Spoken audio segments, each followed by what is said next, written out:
আমি ফেনীর প্রশাসনকে সতর্ক করে শেষ করছি, যদি হিজবুত তাওহীদের ভ্রান্ততা নিয়ে কোনো আলেম বয়ান করবেন, যদি কোনো আলেমের নামে মামলা হয় আর আপনারা আলেমদেরকে হয়রানি করেন, আপনাদের সাথে আমাদের বোঝাপড়া আছে ইনশাআল্লাহ।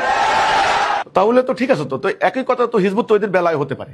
এখন যদি হিজবুত তৌহিদের কথা বলে ডিসি কে বা এসপি কে, প্রশাসনকে আর কি, যে আমরা যদি কোনো অ্যাকশন নেই আপনারা কোনো মামলা নিতে পারবেন না, তো খালি আপনার পক্ষে কথা হইলে তো হবে না, কথা তো দুই পক্ষে হইতে হবে। হিজবুত তৌহিদের এত দুর্বল, এত ছোট, এত টাইনি মনে করা তো উচিত না। ফেরাউন কিন্তু এই ভুলটাই করেছে।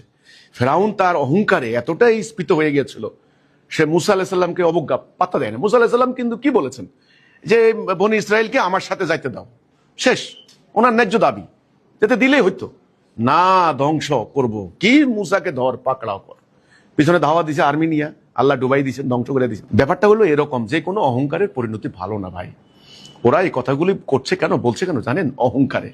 ওরা যখন দেখে হাজার হাজার মাদ্রাসা, লক্ষ লক্ষ মাদ্রাসার স্টুডেন্ট, আবার লক্ষ লক্ষ ধর্মান্ধ জনতা তাদের পক্ষে আছে, তো এখন অমুকরে খাই ফেলামো, অমুকরে উড়াই দিব, অমুকরে দেশ থেকে বের করে ফেলামো, আপনার প্রশাসনকে হুমকি দেয়, সরকারকে হুমকি দেয়। দেখেন না আপনার হলো শাপলাতে আইসা কি হুমকি টুমকি দিয়ে রাতের বেলায় ফলাফল কি তো দেখছেন সবাই। তো এগুলা তো ভাই এরা এই অহংকারের পরিণতি কিন্তু ভালো না।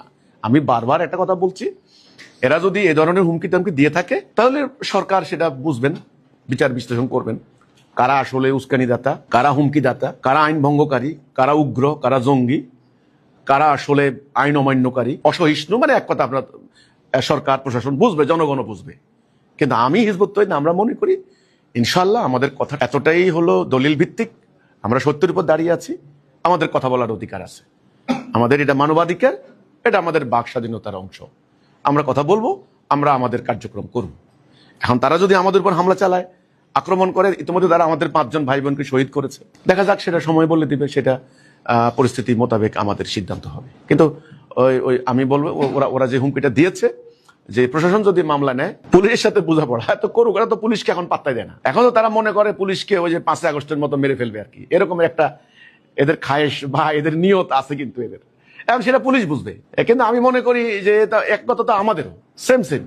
আপনি যদি বলি হ্যাঁ ওই মোল্লাদের মামলা নিলে কিন্তু খবর আছে, তো এই কথা তো আমরাও বলতে পারি, কিন্তু আমরা বলবো না। আমরা বলবো না কি জন্য? কারণ আমরা জানি কোনটা বলা উচিত, কোনটা বলা উচিত না, কোনটা করা উচিত, কোনটা করা উচিত না, কখন বলবো, কার বিরুদ্ধে বলবো, এবং আমি কোন জায়গায় দাঁড়িয়ে আছি, কোন জায়গায় দাঁড়িয়ে কোন কথা বলতে পারি, এই বোধ, এই সেন্স, এই গিলু, এই আক্কেল আলহামদুলিল্লাহ আল্লাহ হিজবুত তৌহিদকে দান করেছেন। কাজে আমরা ওদের মতো এরকম ওর বাচিন সুলভ কথা বলতে পারি না।